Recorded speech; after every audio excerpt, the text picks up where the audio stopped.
Yeah.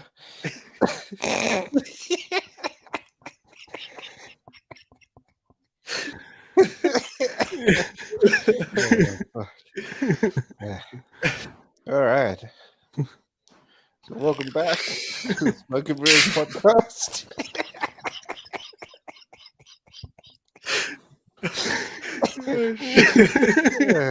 Your destination for the latest in streaming and movie news and reviews. We're your hosts, Rob, Dave, and Triz, and today we will be discussing why James Cameron isn't willing to do an Avatar series at Disney Plus just yet. We got news about Blumhouse's new venture, the future of The Mandalorian, what's happening with House of Dragons. Sylvester Stallone talks about, what he would have done for his Rocky sequel. And looks like there's going to be some early screenings for The Flash. We'll also give you our thoughts on The Last of Us Episode 6. Now let's start the show. How we living there, fellas? That was good, man. A little comedy there. Is that laugh where you just like lose your breath? But it's always that, and then when you try and present, and then you just burst out again. I know.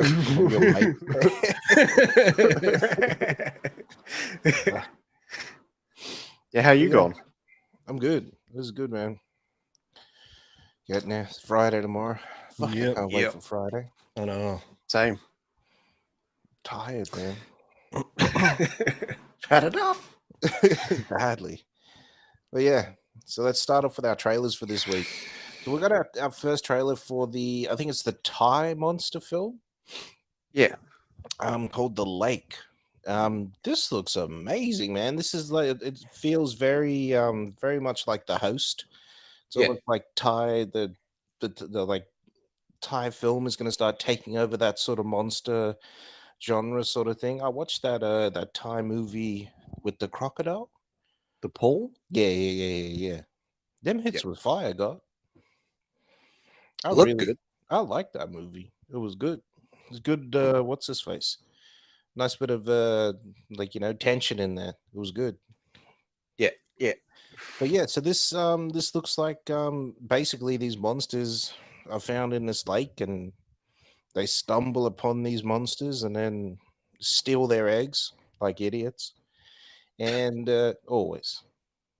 And what's his face? They go crazy. I don't know if it's just one monster in here. Yeah. Or if there's multiple. Because it looks There'll like be two. Yeah. But yeah, this is... Go on. I was going to say, this is like a subplot from Jurassic Park 3. Yeah. They take the raptor eggs. You know those raptors would have savaged them after. Badly. Like, we know what's up with them raptors. Yeah. Admittedly, though, this kid doesn't know what the fuck's going on. She just takes the egg, thinking it's probably like a Ryan.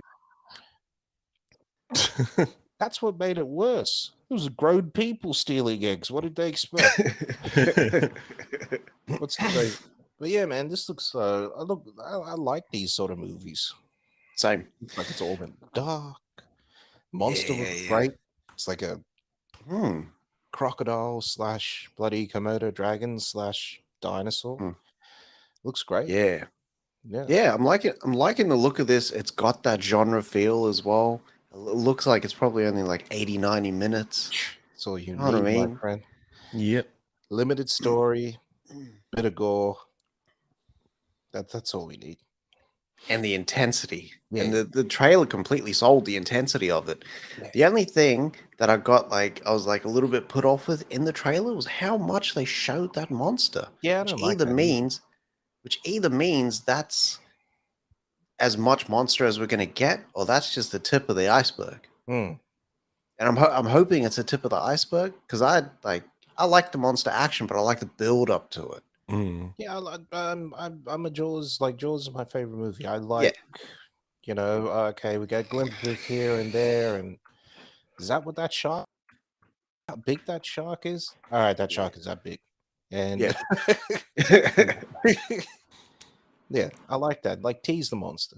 At least let me see the monster.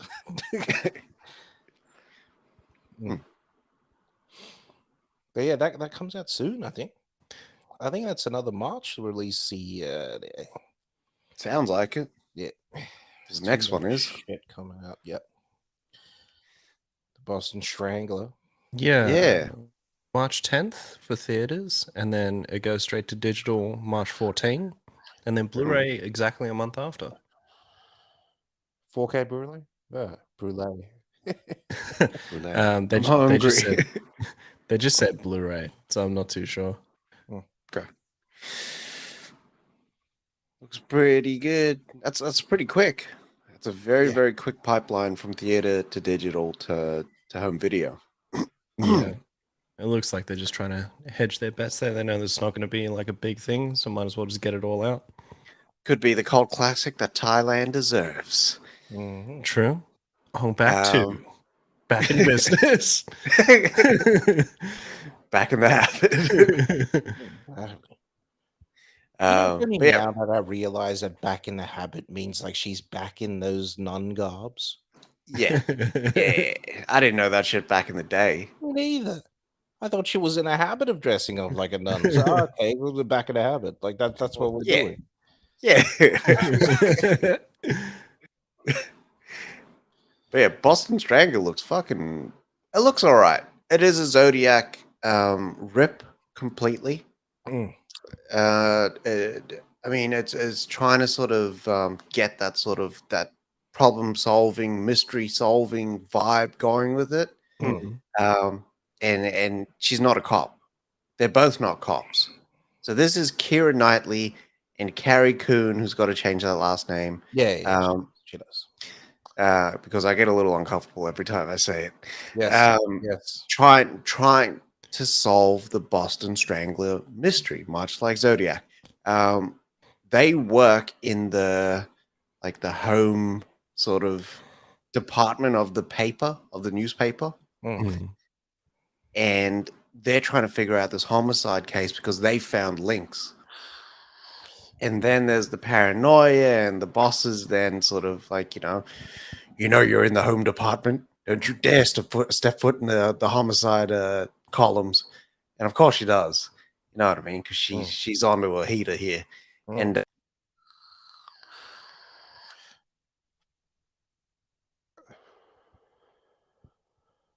the Boston Strangler himself, who basically tracks her down. You know what I mean?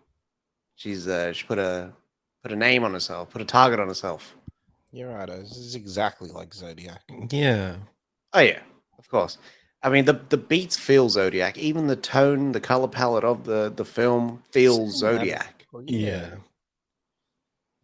I don't know if you can get that same fire as Zodiac, though. Nah, because Three Dog Night set Zodiac off. My soft singing. And it's Fincher. Yeah. You don't get the caliber of what we're getting unless you do it 52 times. Yeah. What do you call it? There was a powerhouse of characters in that fucking movie as well. Gyllenhaal, Ruffalo, RDJ. Everyone was in there.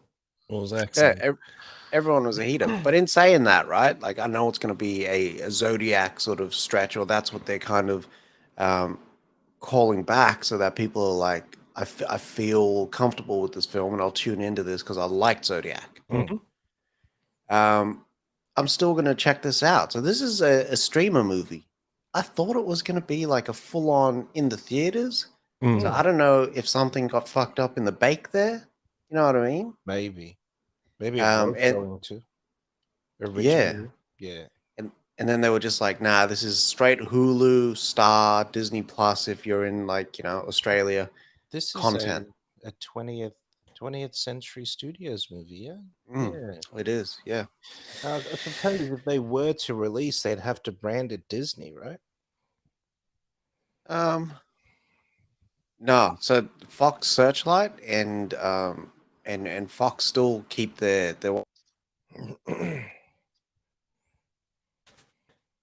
Disney.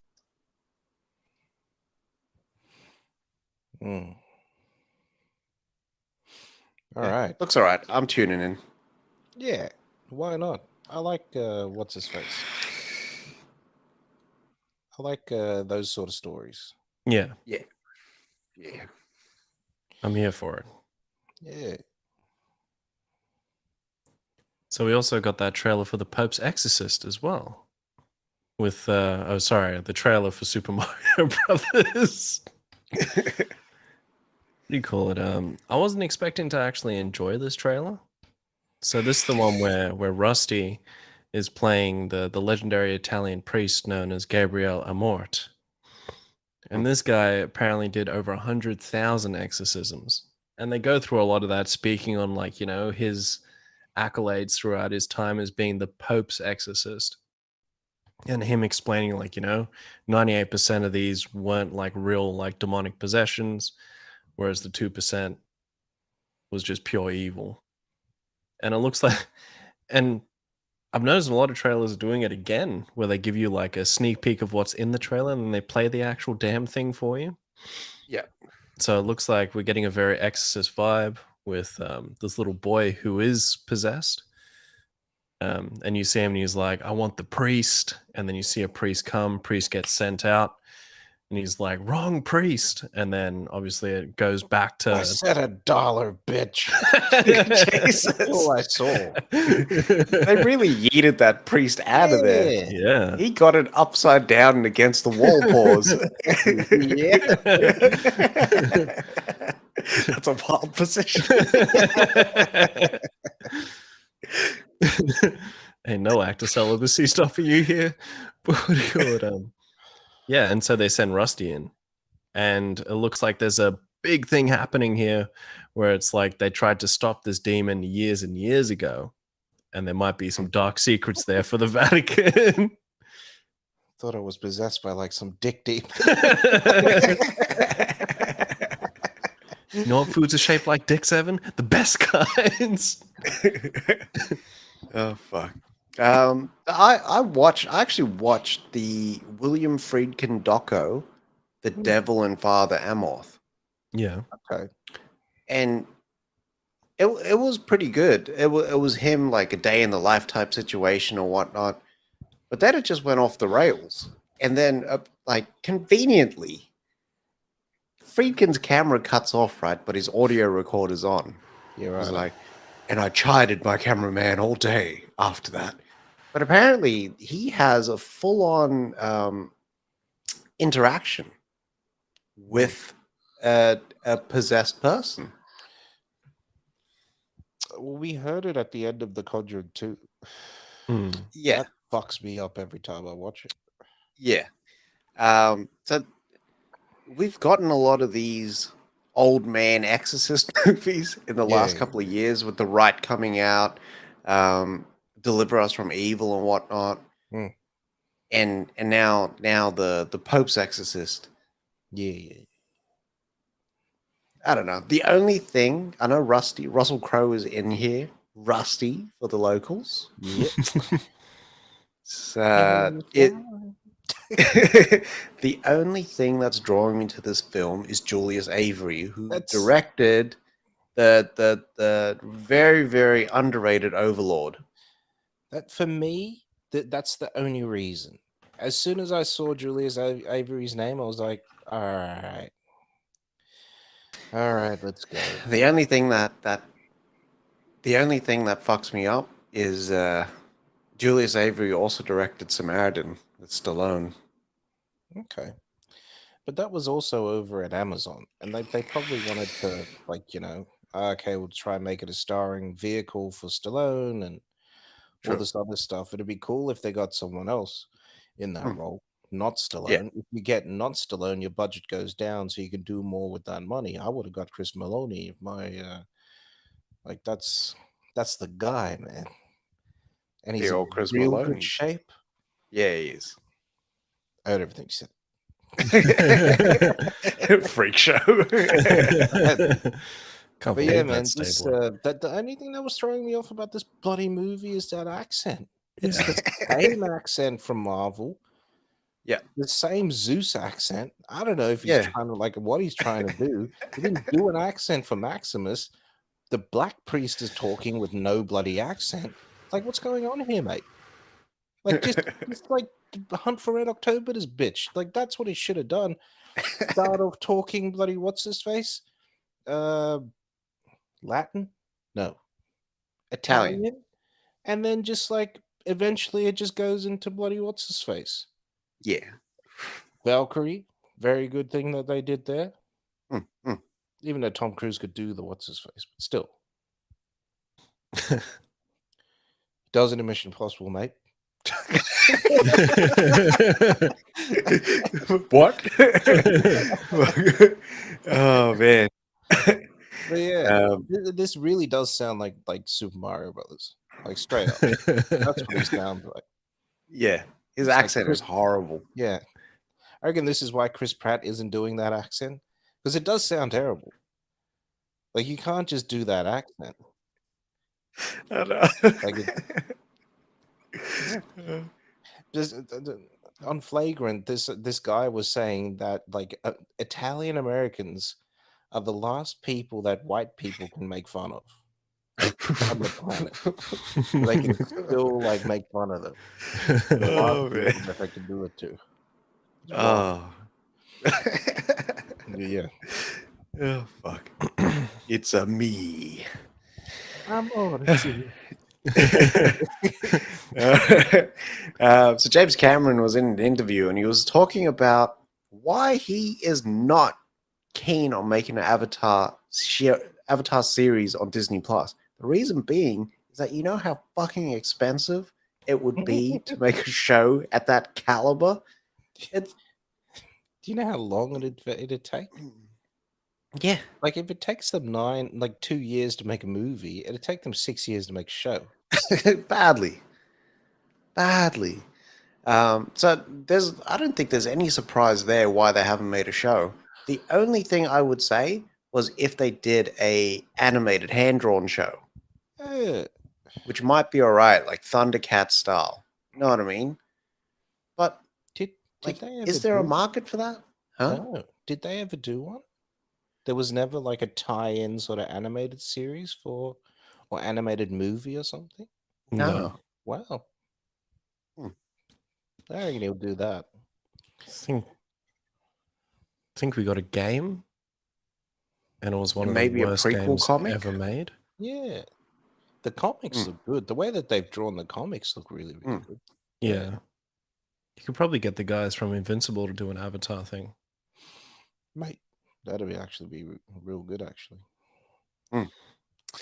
So that's not on the cards yet because technology is way too expensive for all that shit. So he said maybe when the pipeline becomes a lot less decongested and a lot easier and a lot cheaper, then yes, we can look at that. But right now, you are not getting an Avatar show. In classic James Cameron fashion as well, he was like, "Talk to me again in 5 years," like he knows. He knows. He'll be finishing up Avatar by then. Yeah, badly. He, however, walked back his criticism just a little bit for Patty Jenkins' Wonder Woman. I never loved this movie, but he was saying, like, the movie itself, great, but they over-sexualized that protagonist was Wonder Woman. She's got the short skirt, she's got the busty corset, you know what I mean? Like they intentionally sexualized her. He said, however, Wonder Woman herself wanted to be like that's her being connected to herself, her beauty and whatnot. So he said, I'm gonna let it go. However, female directors don't have to just do female characters. And I think this has been our thing the whole way through. He said, if you look at Catherine Bigelow, she would have said no to Wonder Woman. And she did. That's right. She said, no, not fucking doing Wonder Woman just because I'm a woman. He said, she knows action. She wouldn't choose Wonder Woman. She'd choose a male character and hero to challenge her. And to bring her perspective to that. And she holds the title for one of the best action movies ever in Point Break. Second one of the action movie ever made. No, one of the third greatest action movie ever made. One of the greatest thrillers in Strange Days. Oh Mhm. man, You know what I amazing. mean? She's done her then- terrorist thrillers. She's done it all. And then she gets the awards. You know what I mean? Hmm. Like she gets her award for Zero Dark 30. She gets her awards nominations for what's his face, Hurt Locker. Like Yeah. I forget that that's a Bigelow film, but then Yeah. you watch it and it is a Bigelow film. It's Yeah. great, that movie. Yeah. Yeah, that's She- right. And no, you go. Nah, you go, big dog. I was just ruined for you.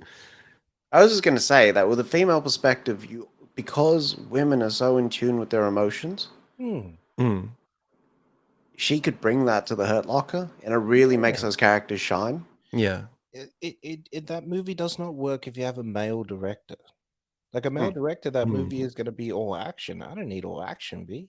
No, or intensity. Or intensity, yeah. Like you bring a little, just a slight sort of softness and realness Yeah. when you have a female director directing those sort of movies. Yeah. Yeah. I actually really liked her direction of what's her name? The one that plays Beverly in It Chapter 2. Always forget her name. Yeah. yeah. Chastain. Chastain. Yeah. I liked the one her direction in Zero Dark 30 as well. I thought she was portrayed really well. That whole movie is fire too. I gotta watch that again, admittedly. Supposedly the real lady, like Yeah. the real chick, is nothing like Chastain. Really? Oh. That real chick was fucking driven to the fucking core. She would not fuck around. She was out there. She was out there with the SEALs and everyone. Like that's how good. And they would allow her to come with them because she did not fuck around. Damn. Like she was like, yeah, let's go out and kill them type like person. You know what I mean? No questions. We're not taking prisoners. We get it done. This is the mission. Yeah, that's the mission. Damn. Wild. This makes me Yeah, think she of wasn't fucking around. it's like Brolin in Sicario. Yeah. Makes that guy watch with the drone strike. Someone brought up in Sicario, right? So you know how what's his face brings in the bottle of water, yeah, Yeah. to interrogate that guy. Yeah. It finishes with that choking and his face in his crotch. You see him take a pill before that as well, right? He does not waterboard that man. Is this so straight fucking sodomizing that man? I think he is. Like when I think about it, I think he is. It makes a lot of sense because remember in that scene he's like, "Oh no, we only waterboard if we're not allowed to interrogate our people." So it sounds like it was like no holds barred for this one. Yeah. I don't need to watch that Sicario again. Watch I it. can't just go Because off the rip and It ends with this shot of him choking already and the bottle, he hasn't used the bottle. Because it finishes on the shot of the bottle. yeah, I'm That's Right, fucking yeah. wild when you think about it. the evidence laid out like that sounds quite quite Yeah. interesting. Yeah. He's a I don't wild know. boy. Maybe people out there, what are your thoughts? Because I'm weirded out now. I didn't know what's his face had it in him. What's his face? I saw these two Navy SEALs guys breaking down that scene. Hmm. And they were like, it's obvious because he's not waterboarding and that O's choking. Pause. Damn. Yeah. Yeah. Gave him the Jesus. Benicio del Taco. Damn. I've been meaning to ask you those. Kind of wish. Jesus.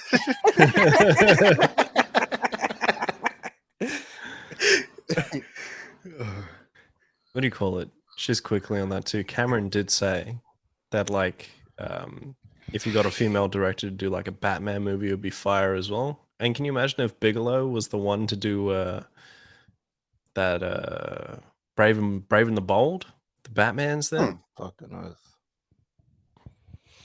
That'd be mad. She's done a movie with Warner? Ever? Is Zero Dark 30 Warner? No. No. Yeah. Is it? No, it's Didn't think so. Yeah.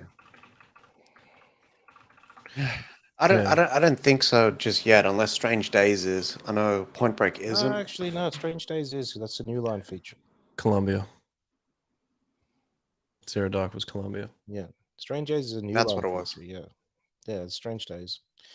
Maybe it wasn't so good working over there. She hasn't been back since. True. Maybe. Considering all the fucking shit that happened over there, I don't know if you would want to go there right now. A little bit radioactive. If they're getting Mangold, right? Mm. Mangold's pretty good. I'm not going to go out there and say he's one of the goats again. Fucking got destroyed for that one. Mangold? Yeah. Mangold's doing Swamp Thing, yeah? Yeah, with DC. Yeah. Oh, yeah. Yeah. It seems like they really want high caliber directors over there, to be honest. That's what I'm saying. They should be working out a stable of like mad fucking directors. Yeah. And Bigelow should be one of them. Whereas Marvel sort of created their big directors, they should go out and find established ones. That'd make sense. That'd make them actually stand out, to be honest. Yeah. Do it. Yeah. Do it, Mr. Gunn. Alrighty. So, we know all about Ridley Scott's Napoleon film that's happening, but there was also It's supposed to be out already, mate. What's going on here? Ridley, I want my movie. Put Gladiator down for 2 weeks, mate. But so there was another Napoleon movie that was meant to happen ages ago, and this one was meant to be done by Kubrick, Stanley Kubrick. Now, it never happened, obviously, and there were many hands that this has passed through. So Cary Fukunaga and David Orban were attached at one point, but now the beard himself, Steven Spielberg, is attaching himself to do this as a large-scale limited series at HBO. It's meant to be a 7-part limited series. Fire. Yeah. And if it's the beard behind it, that sounds fucking cool. It looks like he's gotten straight permission from, like, the Kubrick estate too, to go ahead with this, which is awesome. Yeah, that's mad, man. It's crazy that this was ready to go straight after 2001, eh? Yeah. Like, this was going to be Kubrick's next movie. And then it was like this rights battle and shit like that. And then he just said, fuck it, take it. I'm going to take all the parts that I wrote and I'm going to put it into Barry Lyndon. Pause. My man. I suppose that's why Barry Lyndon is considered like such a fire movie. Yeah. I haven't watched it yet. Still got to get on that. Kubrick. Trying to look for another word that isn't tip. Did he direct Barry Lyndon and then do what's his face? Clockwork Orange, or was it the other way around? I'm gonna check now.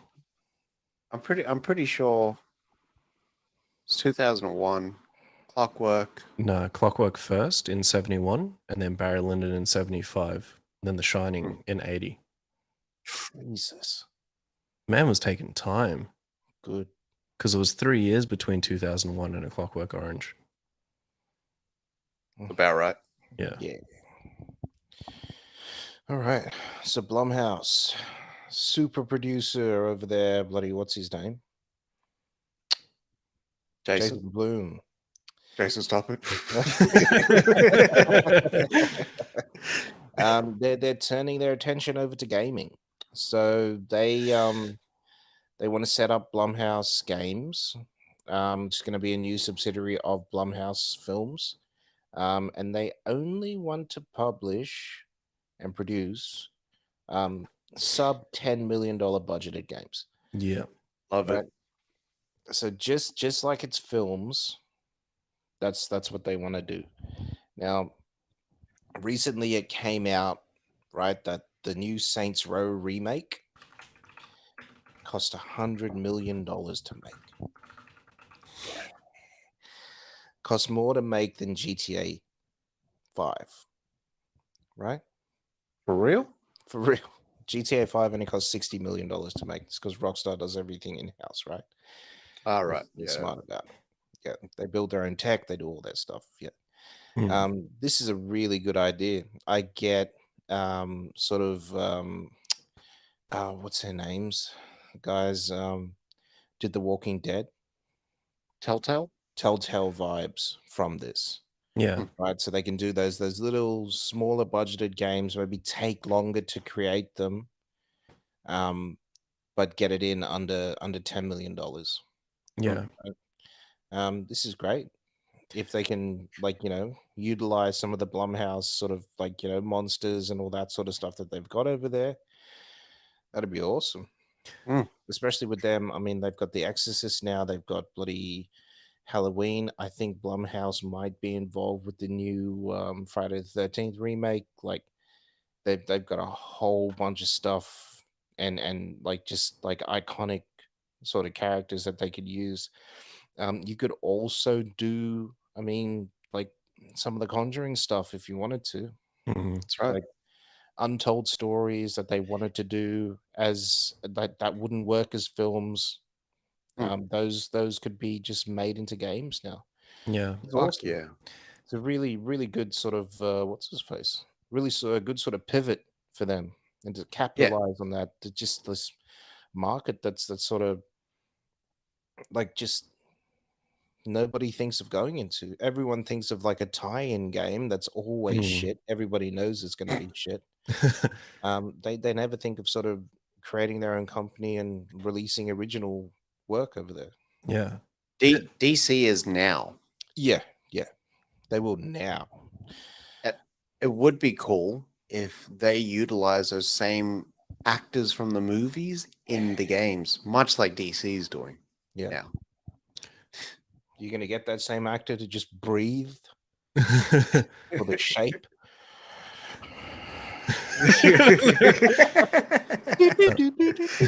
Put the mask on and breathe. Jesus. Cardell, take this thing off. Breathing. For me, like hearing this news was the most exciting shit in the world because there was a point between like 2019 and 2021 where I was deep in this rabbit hole of horror games on Steam. So there's a big community for like very small developer-led horror games where they're multiplayer or even they're single player. For example, there's a game called Devour where it's made by two developers. I think it's a husband and a wife. And these motherfuckers killed this shit. It's $5 for this game. And they're bringing out constant free updates all the time. And the content they provide is unbelievable. It's just a 4-player multiplayer game, but they give you so much story and lore in between as well. It's actually a mad story too, because it's about like a cult and the leader gets possessed and then you banish them and her kids come back to fucking bring her back. Very good. Yeah. Massive. I've got so many horror games on my Steam that I used to play with fucking Jinxie back in the day. Fucking uninstalled. Jesus. I don't play them anymore. I don't have time. I'm asleep at like 9:30. Just a good idea. Like it's just a really good idea, man. Yeah. Like that what's his face? Man, what's it called? The Crooked Man? The Crooked Man. Like you can make a game out of that. Yeah. Five Nights at Freddy, that bitch. Like you can make millions off that. That's right. Yeah. People will buy for that shit too. That Friday the 13th game popped off. Dog shit, but it popped off. Now they got the Evil Dead one coming out as well. It's supposed to be fire. Yeah. Unbelievable. You know, they're waiting for a Texas Chainsaw game as well. There's one coming. Yeah. Is it? Yeah, there is. There is. They thought of everything. What is also coming, pause. We're getting not one, but 2 Spider movies. And we're not talking Spider-Man, we are talking full-on arachnophobia, fucking with all your senses making it. And I'll hate it, but I'll love it at the same time. And it's just in my wheelhouse of like B-movie bullshit. That's correct. And they both sound great. Mm-hmm. So the first one is Sting. And this one is going to have the spider done by Weta, which is fire. Sting's about this girl. She's like teen. And she befriends a spider. And like it's like a secret pet sort of thing. And then the spider starts getting bigger. And then it starts taking the neighbor's pets. And then it starts taking the neighbor's paws. And then people in this block of units start just disappearing. And then over the course of time, the spider gets so fucking big. These people have to like fight this thing off. And the teen girl might be their only hope. Sounds schlocky enough that I'll love it. It just sounds great. Yeah. And it also doesn't sound like the... Huh? Go on. And I said it also doesn't sound like that Megalo Shark versus Dimetap or whatever. Those movies are terrible because it's not executed properly. You could make a really good movie like that. But these, like, I always hate that we never got Arachnophobia 2. Yeah. Like, they set it up. Like, it's there at the end. Is it? Yeah, you see there's one spider at the end there, remember? Right. But this is also Slither with a spider. Like instead of Rooker, it's the spider instead. Yeah. Sounds good.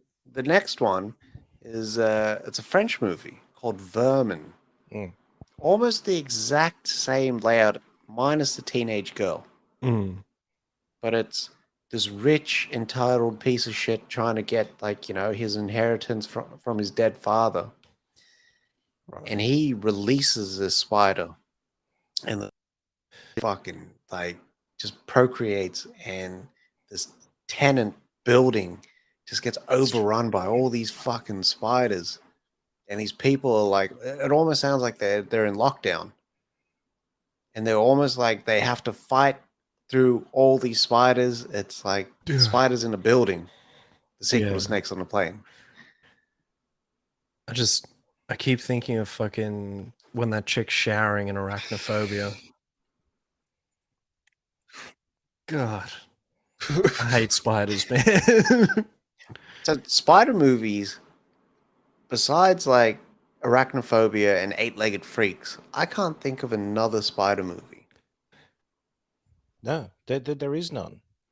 They don't make them, right? A very well done one. You got those schlocky ones that are terrible. Yeah. But like a very well done one, it's only those two. Yeah. Like you can really bank on people's fear with spiders for some reason. They look like aliens. They don't move like us. They're completely different. Like There needs to be something like Crawl, but for spiders. Yeah. That's all I need. 80 minutes. In and out, pause, and we're good to go. It's actually kind of shitty that we get spiders as side characters in movies. Harry Potter and Lord of the Rings, for example. They don't get enough time. No, they don't cook.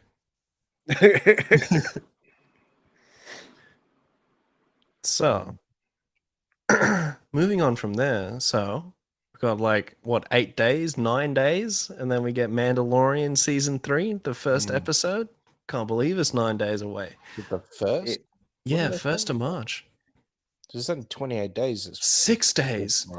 Sorry. Oh, yeah, I thought there was 31 days in February for some reason. Only a week yet. All the rest have 31, except for the vibes. So, yeah, we got Mando season 3 in a couple days. And as well as that, Jon Favreau was talking about it. And Mando season 4 already been written. So that's all good to go. So this might be like pushing into that. We need to try and get this out a little bit sooner than we did between seasons 2 and 3 of Mando. Obviously, there was some fare in between to keep us tided over, but still.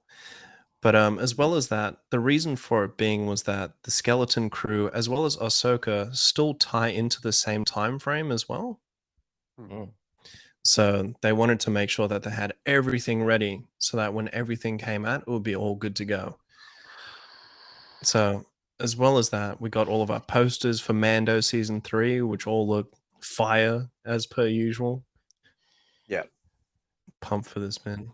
Yep. I've heard that I've heard people saying that they're not going to understand why Grogu's back and all that sort of stuff if people haven't watched Book of Boba, right? It's Mhm. going to be like just really weird, right? We last saw Mando giving him away at the end of season 2, and then season 3, like, okay, he's got him again, and Yeah. we'll see. But they'll We'll see do a how it goes. recap. I hope so. They better. Yeah.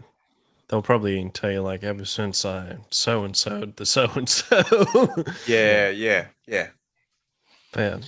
As well as that, speaking of Ahsoka, Rosario Dawson was speaking on, everything happening. She was really excited about Ahsoka coming out, and she said that it might be coming out this fall.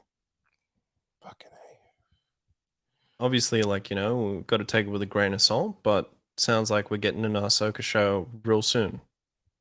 Or at least it's going to be releasing very soon. So that would take the original Mando spot then, essentially. Sounds like it. Yeah. Just Fall before. Just before. Fall Yeah. is like August, September-ish. Just before winter. Yeah. Because I think season 2 we got in November or some shit. Because it was close to Christmas when we got season 2 of Mando. Yeah, but because of Book of Boba, they finagled it there and changed it up. Switch it up. Like gin and juice. No, all super exciting. I can't wait. Same. I want all the fucking Mando content. Give me it all right, so Casey Bloys. Yeah. Casey Bloys was out here talking about the second season of House of the Dragons. He basically crushed everyone's fucking hopes of getting a House of Dragons season 2 this year. He came through and said, "Nope, it's coming out in 2024." And what? Yeah. Basically said that his philosophy is a good script is the number one priority. So he doesn't sort of shoot to have a season out every year or every 2 years. He does it based on the script, right? Which is terrible. So now I got to wait until next year for the next season. And it's just not fair. George R.R. has been just sucking them those dry paws. Badly. He's infected them with that George R.R. waiting. Something wrong with that man. He's just procrastinating. That's what he's doing. That's Finish the fucking book. That's what it is. Jesus. He's just blow-assing around. That's what it is. He also came out and said that there will be further spin-offs from the Game of Thrones. From House of Dragons, sorry. Yeah. Nice. So he said that it's going to take basically the same amount of effort and all that sort of stuff to develop all these new things. So, expect like bloody what's his face 5 or 6 years for that one. Yeah. They are dealing with George. Please, George, give me something. George needs to just be locked up in a room somewhere. That's what needs to happen with George. George is always like, well, my book doesn't end this way. Yeah. My book wouldn't do that. Fucking show me the book, mate. I bet you it's 1 page on a Kleenex or something like that. Fucking easy to say when you got nothing to show for it, mate. Do your homework, George. Someone just needs to let him talk and then just crouch up beside him and just hook him and see what happens. They should just steal all of his hats and then just say you'll only get it back when you've finished the book. Shave his beard. You bastards. All right, so there were going to be True Blood and 6 Feet Under spin-offs happening at HBO. Wow. Casey Bloys continues. He says, the scripts were getting there with True Blood, but they just weren't there. That was his reasoning. You know what I mean? This guy's on top of $1 billion company. 6 Feet Under was just dead on arrival, on impact. Why would they try remake that though? That's what I don't get. Like, I think it ended really, really well. That what's his face, that show. It's one of the few shows. Yeah, one of the few shows that actually ended extremely well. Yeah, I heard that as well. I don't know. Who knows? But yeah, they're both not happening anymore. Good. HBO should never ever do remakes. Can you imagine if they started and then they were like, I wonder if this works for The Wire, or I wonder if this works for Sopranos. Like, I wouldn't want to watch that. You know, there is an exec out there that's seen Gandolfini's son and was like, I mean, we could technically It's happened already. go in there. Even after that performance. It better not happen. I'll burn the fucking house down. Oh, you know that's hell. gonna happen. I would. I'm serious. HBO would like they'd get a stern talking to from me. Fucking hell. I love it. Alrighty. So, got a bit of sad news. We had a lot of passings this week, and as well as a lot of other sadder news too. Not sadder, sorry. Other sad news. Fucking hell. Don't mind me. Can't talk. So Tom Sizemore, who I've been wondering, like, where the fuck has Tom Sizemore been? Yeah. And I've same. asked like numerous occasions, like I know the man personally. But Tom Sizemore was recently hospitalized after an aneurysm. So he was found at like 2 a.m. in his house in LA, and he was sent off to the LA hospital. So currently, Tom Sizemore, his representative said he's in a wait and see situation, so they don't know what's going to happen. So sad, man. Like I remember Googling a picture of Tom Sizemore recently, and dude was not in good shape from what I could see. Like he was not looking good. But if anything, I'm hoping he gets out of here. It's a good recovery, and he gets back on the silver screen as well. I'd love to see some more Tom Sizemore because he was a great actor. Yeah, it was. Got caught up in that whole Madam thing, and there was a Heidi Fleisch and all that other bullshit, and he was doing drugs and everything. Like the man just went off the rails, man. Yeah. Big sweaty sex tape. Yeah. But like I it's the sweaty. But I really do hope that he makes a full recovery and turns his shit around. Sizemore, and he's sometimes the best part of the movie, and sometimes it's just a look or a little comment, or something that his character does, and he pulls it off so effortlessly. Yeah. For me, it's whenever I think of him, it's the look in Heat. Like, I hear Tom Sizemore, and it's just that look. Like Michael Mann was saying that those guys had just come off like bloody military training and everything that they had done for the role, so they thought they were just the baddest, the baddest people on the planet. Yeah, that look was unscripted. Like he just looked at that guy like that, and go back to my paper. That's a real look. Yeah. That is the look. I just got the eye of the tiger. He did actually. Michael. So we also had to say goodbye to George Trumbull Miller. So I didn't want to say George T. Miller in case everyone was like, not the director of Mad Max. No, different Australian this time. But this is the guy who directed The Man from Snowy River. Yeah. So he was 79 when he passed away. Passed in from a heart attack, unfortunately. He was out in Melbourne when this all happened. So he was Australian bred. He did The Man from Snowy River back in 82. So he was known for like The Box, The Sullivans, Against the Wind, The Last Outlaw. These are all TV shows back in the day as well. And at one point in time, Snowy River was the highest grossing film in Australia before E.T. dropped. Good call, actually. The beard couldn't let us have one, huh? I know. Like, fuck. This is for the Australians. But Of course. The fucker's name was Elliot as well. But yeah, R.I.P. to George Miller. Condolences to his family, anyone who succeeds him as well. Wish them all the best in for life, and hopefully he's, enjoying himself upstairs.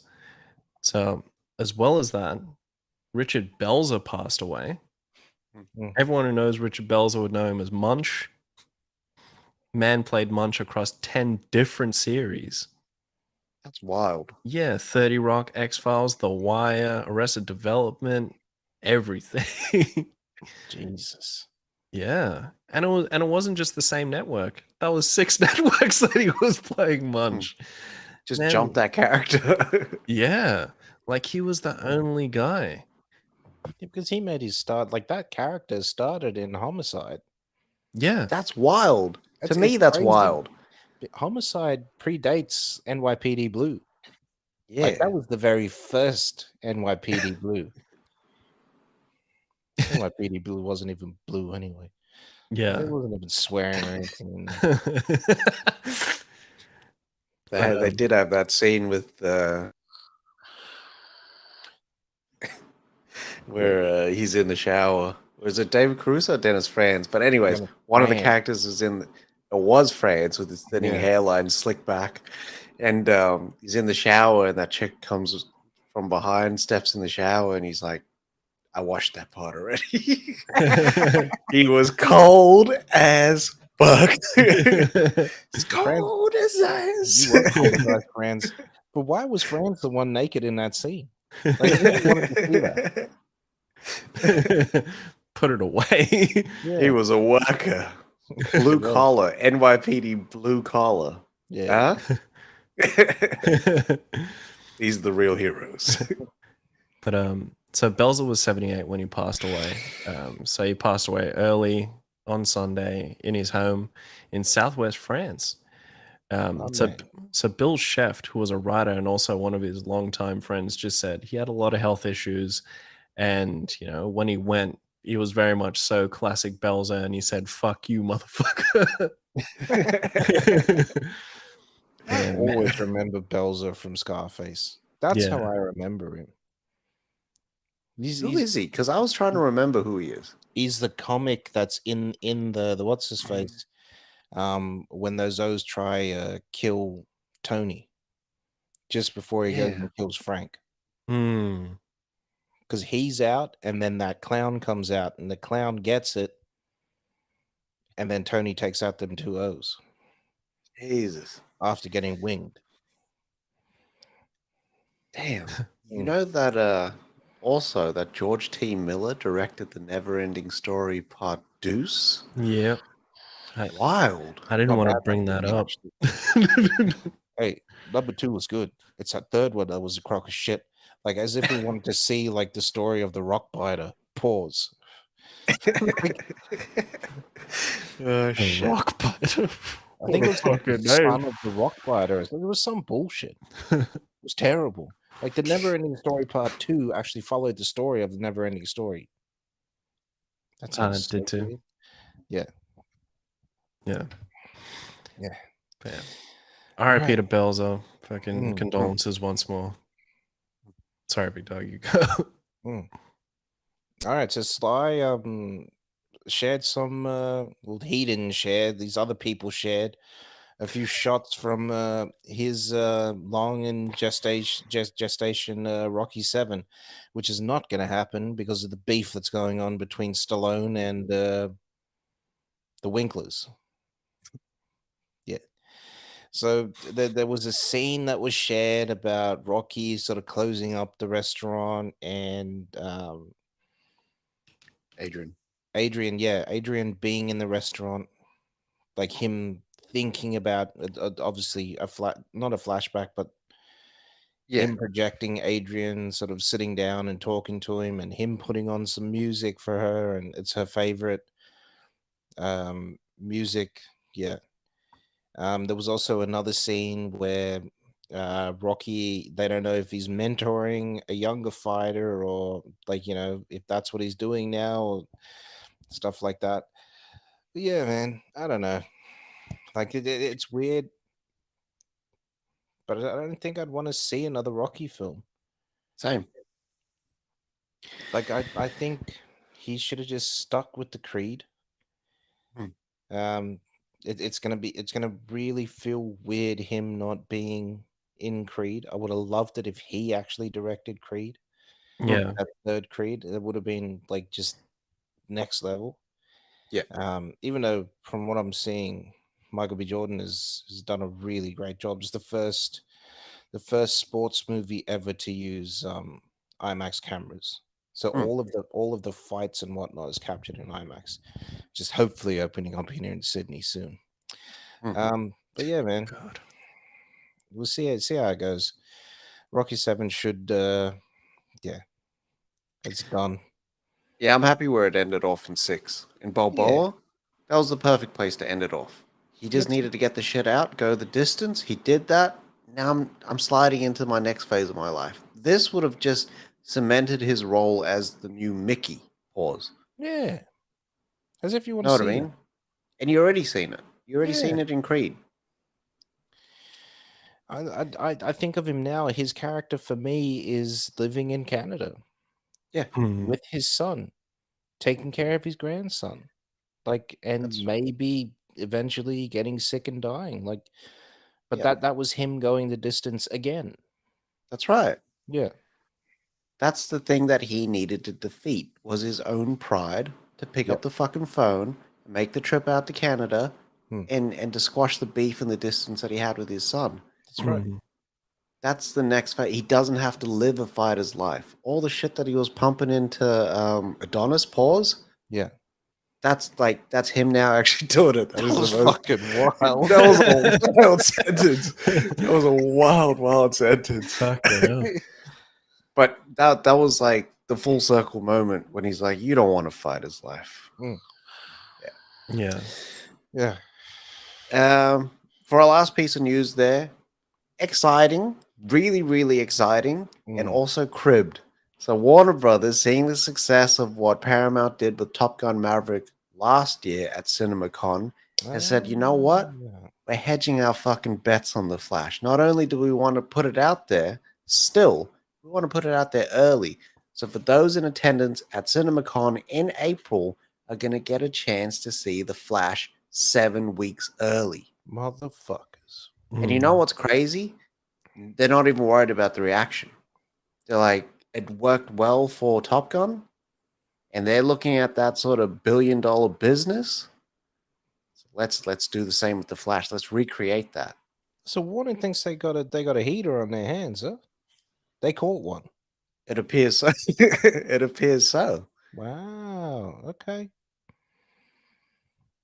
I mean, It's like a big thing to do. You know what I mean? Like is. you put your film out 7 weeks early, you can have upwards of like what 200, 300 people see your movie, jump straight onto Twitter and trash it or praise it. That's right. Wow. But this is putting their money where their mouth is. I'm actually impressed that they're going this route. Because They're getting usually their they money. wouldn't. No. Because if it's a dog, they hold that shit until the last moment. They're like, review embargoes the day after. Nah, it'll be the morning of the movie opening. Yeah. And then you can drop them. But before then, there would have been a massive push to go buy tickets and get in early and make sure you watch it in large format and all this other bullshit. 3D. Yeah. And 3D. I'm excited. It'd be nice if CinemaCon actually just flew us out there so that we could report on it. It'd be great. Mate. You know the fucking vibes. I know, I got my passport ready, boy. Champions. Where is CinemaCon? I think it's New York. Is it New York? Damn. Is it like Oklahoma or some shit like that? I don't know. But if it is the East Coast, ain't no in and out there, man. It's Check Vegas. out. It's Vegas, so there's in and out. In and out rears its head. I know. Find me Does he out. up? Bubba Gump. Yeah, so April 24th through April 27th is CinemaCon in Vegas Nice. at that fire convention center out there too. Take me a bloody Tesla out there in the tunnels and everything. Yeah, the Hyperloop. Mhm. All right. That is a wrap on all the news for today. Mm. So Yep. far. Anyways, we'll have more news for you on Sunday. Yeah. But we had another really, really great fucking episode of The Last of Us. Mhm. So for you crazy gamers out there that played the game, this is like tackling the Tommy's Dam and University bit Mhm. of the game. Mhm. This one is about Joel. It starts off with Joel and Ellie basically making their way to where Tommy's supposed to be, and they run into some strangers, hold them hostage, get information from them, and then they make their way. But along the way, you find out that Joel's kind of having this difficulty breathing. Mm. These panic attacks are coming through. Like, what the fuck is going on? Mm. They almost foreshadowed the episode by having the last minute or so play from the previous episode, Yeah.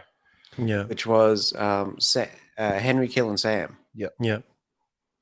And then we go in, and Ellie and Joel kind of make their way there. They stop off, camp, and Joel says he'll take both watches, which he falls asleep in one, but Ellie takes over, and she's able to do the watch. Then they go forward, and they kind of they meet up with these guns, Yeah. and they do their own version of like the little test, which is a dog. So checks Joel out, everything's fine, and then the girl Ellie gets checked, Yeah. and Joel's freaking out in that moment, like what the fuck is gonna happen? Yeah, He fuck can't me even up. look. Yeah, he's really fucked up, but Ellie passes the test too, so it must not be something that you can sort of smell the fungus and whatnot. Yeah. Mm. And then they're like, "All right, what's your names?" And Joel's like, "My name's Joel." And then you just see them riding to this new area, and they go to this gate. They go through the gate, and it's something that you never seen in the first game, and that's the town. Mm. And you go through the town, and Joel sees Diego Luna's character, Tommy. Tommy. He sees Tommy up there, and then it's on from there. Basically, Joel is trying to offload Ellie because he doesn't believe he's strong enough to make the last leg of the journey. Mm. And yeah, Tommy's basically in this episode, basically telling Joel what his priorities are. Yeah. And Joel doesn't fucking like it. It's another strong outing. I like the addition of panic attacks was really, really good because you can see for the first time Joel actually gives a shit about something. Yeah. And he gets them pretty frequently in the episode too. Mm. And he'll just play it off like what did he say? It was just it's just the cold wind that Yeah, I wasn't expecting it. Wasn't expecting it and all that sort of stuff. Yeah. This was amazing, man. Like for like me, who's got we're brothers. Like to see Joel show up and like he when he called out Tommy, it was so different compared to every other call out that he's ever made. Like there was actually feeling there. There was everything, and then to see him like embrace Tommy the way that he did was amazing. Yeah. Yeah. Yeah. The dynamics that play off in this episode between them is crazy. Yeah. Because Joel's almost like you shouldn't be thriving the way that you are. Yeah. Yeah. Which was crazy. Like you're married, you've set up like this township, everything's going well for you. I should be showing you what it's like to have a full life. Yeah. And then when he drops the, hey, Maria's actually expecting a baby, so like I'm not with any of the shit that you're kind of doing. Yeah. It's like another bomb that goes off in his head, like, I lost my daughter, so you don't deserve to be happy. Yeah. You don't deserve to be a father. Mm. Or it's Joel sort of, safeguarding him against, the loss of that child and the feeling that Joel actually has right now. Yeah. Yeah. Because it would be Yeah. twofold as well, because there's the chance that he might not come back, so he might not see Tommy, and he might not ever witness his niece. Yeah. Mm. Or Yeah. his nephew. We don't know if it's a girl or a boy yet. True. Yeah. Yeah, I think this is the best acting I've seen from Pedro. Like, just hands down. The scene with him and Tommy in that it looks like what are the people that make shoes? Cobblers? Williams. Jesus. Yeah, like in the cobbler's shop. Yeah, that scene was amazing, and him sort of actually like breaking down and letting him know like he's not strong enough, he can't do it. He basically asking for help as well. You know what I mean? Yeah. But he's also asking for Tommy to save him. Yeah. Like, save me the heartbreak of either saying goodbye or losing this kid to whatever's out there. Well, that was the big thing, right? So his big thing is like, I get her out there. Like, how do I say goodbye? Like he's already thinking about like he already knows that he won't be able to say goodbye to Ellie. Yeah. We got a It was great crazy. scene. Yeah, go on. I was going to say, it was crazy in that scene how Tommy's like, my priorities are Maria and the town, and that's it. Yeah. We get a great scene between Joel and what's his face? And Ellie as well. When he comes to tell her, like, he's basically getting rid of her as well. That was great. That was straight from the game. Yeah. Yeah. You only get that way. You know how aggressive they were? Like, I'm glad. You know what I mean? You only get that way when you're hurt. Yeah. Yeah. You don't get, like, if she didn't give a shit about Joel either, she'd be like, fun to sort of like see what this Tommy guy's all about. Pause. Yeah. It was almost heartbreaking when I saw her like sort of sitting on in the windowsill. And you see the door open and you expect Joel to come through that door, but it was Tommy. And you just see the look in her eyes and everything just change. Yeah. It was awesome. Yeah. Yeah. I love that though. So when they do go down to the stables and you see Joel there and he's like, I was planning on stealing one of these horses, but I've been spending the last 30 minutes. And Tommy's like, you could have just asked. I would have given you one, but yeah. But, this episode was beautiful, man. How it was structured with everything set up. I loved the cameo of Old Mate at the start, the Native American couple. Yeah. In the shack. And I like that they use the map trick that Joel has from the game as well. It's that you better be pointing at the same place on this map. Oh man. Yeah. A lot less violent, but still there as well. Yeah. A lot less violent. The director is actually she directed one of, I think, the international short films. Yeah. Covitas something. Mm-hmm. But she's Serbian. and she grew up during the Sarajevo War. So Shit. she actually said the reason why she wanted to direct this episode was because it was townships like that weren't like regulated, like weren't government regulated. They were just people coming together and helping each other for just to survive. Yeah. That was the sort of things that saved her, and that's why this in this episode it shines. Yeah. Like they really put a focus on it and how they are towards each other, and the things that they do to not only make sure that everything's functioning, but to make sure that the kids have a proper education, that there's entertainment, and it feels like a place that you could go and you wouldn't be missing anything.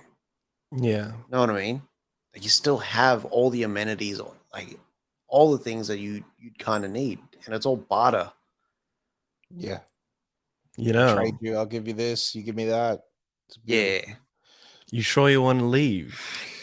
Mama got a lot of amenities.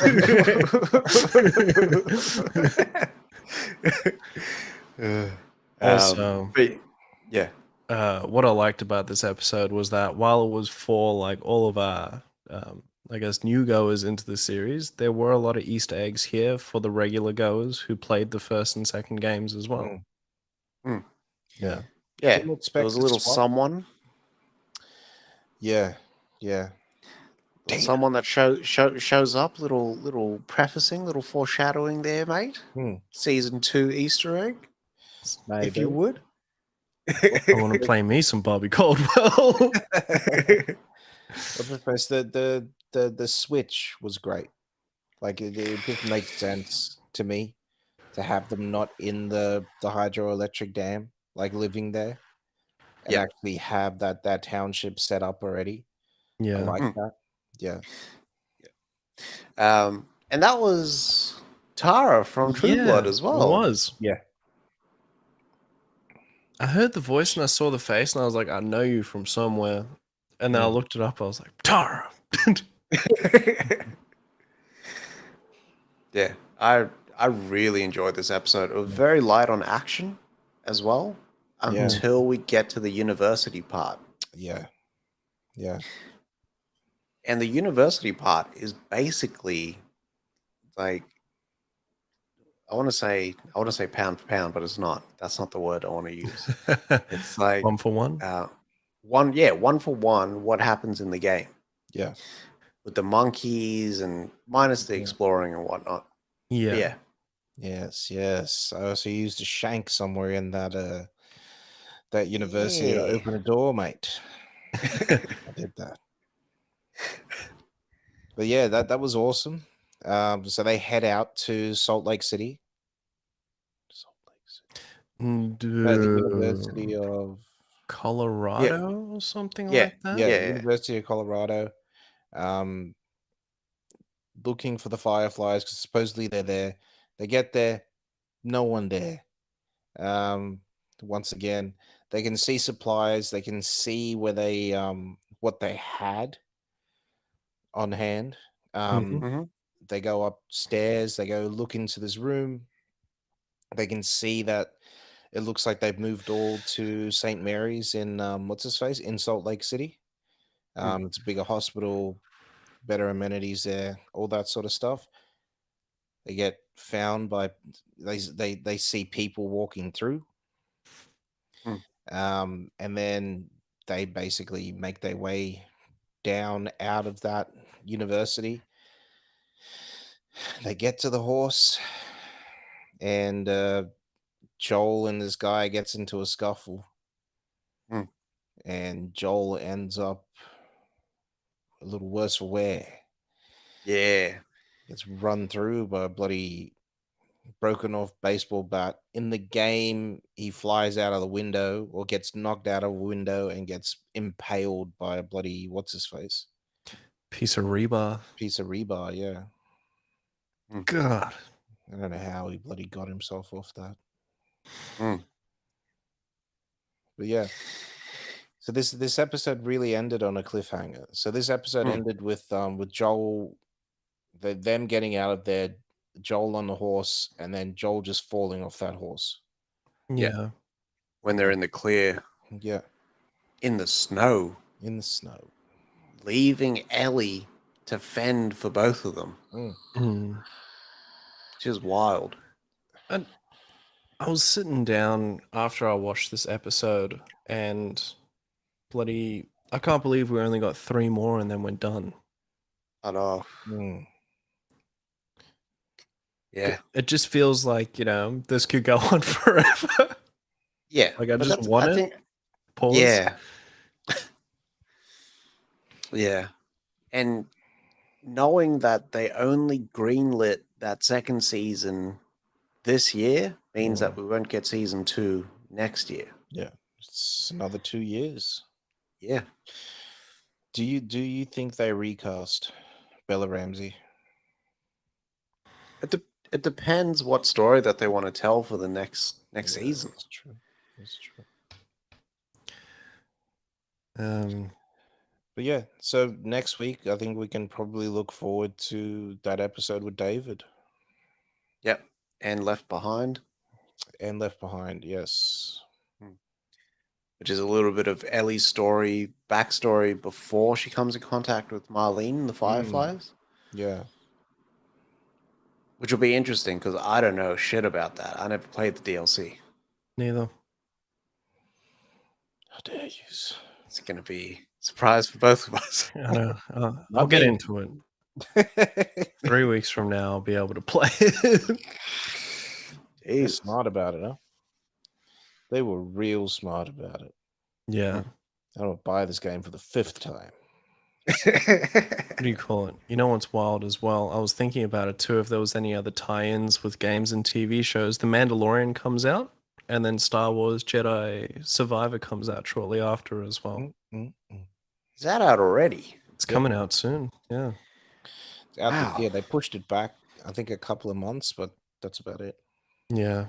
It's dropping Damn. Match. That's crazy. But yeah, that was a fire episode. I can't wait to watch this all again in like 1 or 2 sittings. Oh, as soon as that Blu-ray drops, I'm getting that Blu-ray, my friend. Yeah. They've been really that. good. Like Warner's been really good with the 4K Blu-ray drop. Like, okay, it's the last episode. Okay, maybe the next week after that, boom, like the 4K's out. Yeah. Yeah. And I'll get it. Oh yeah, I'm getting it. I've got a JB Hi-Fi gift card waiting for that. That, The Abyss, Avatar 2, Avatar 1 even. Comes out. That's if it comes out. They've been playing for too many years, my friend. Too many years. Yeah. Tell me Cameron doesn't have off time. Fucker. Yeah. It tied me over though. Training Day's coming out soon. 4K. I'm gonna get that. Nice. Hopefully 7 is one of those movies they release for that 100-year. It better be. Oh Yeah, man. fuck I saw a shot. I saw someone breaking down like Fincher films today.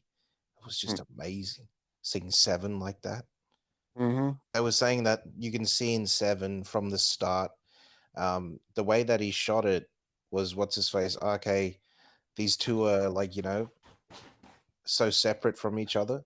So when Mills, like after that first body's found, you see them constantly get closer.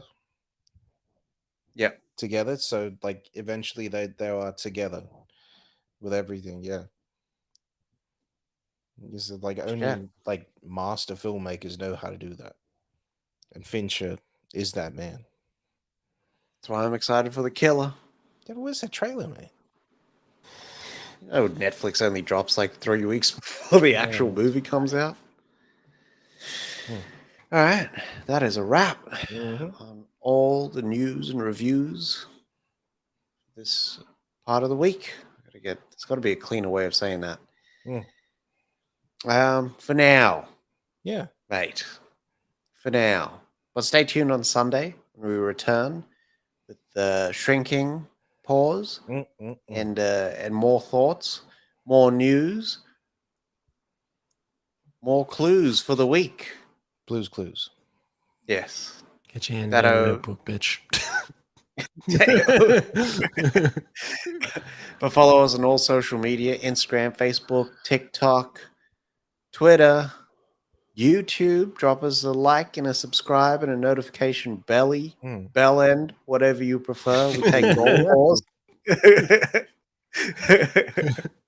but yeah, love yourself, love movies. Vape more, smoke less, and wash your